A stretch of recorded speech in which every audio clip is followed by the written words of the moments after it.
मंदिर को जाके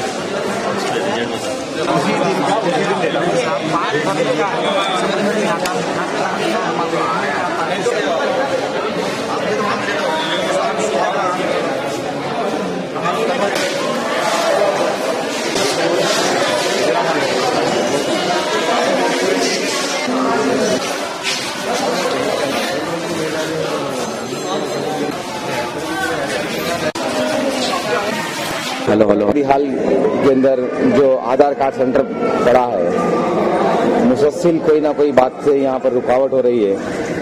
पहली चीज ये है कि ऑनलाइन कर दिया गया है कि पहले जाकर वो लोग कहना भाई ऑनलाइन से अपना टाइम वगैरह लेके आना।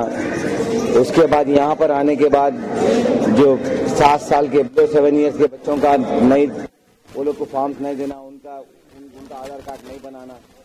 तो अभी यारो मैडम से बात हुई इस बारे में कि हम नुमाइंदगी करें कि बच्चों के लिए माँ बाप के साथ बच्चे भी आते हैं। अब उनके वास्ते है ना 7 साल के बाद 7 साल के कम उम्र के बच्चों को नहीं लेते बोले तो ऐसा रूल्स नहीं है। 1 साल का बच्चा नहीं, अब 1 दिन का बच्चा भी रहा तो उसका आधार कार्ड बनाना है। वो बात है, अभी फॉर्म देना चालू करिए इंशाल्लाह। अभी यहाँ पर पब्लिक बहुत है और इंस्ट्रूमेंट्स कम है।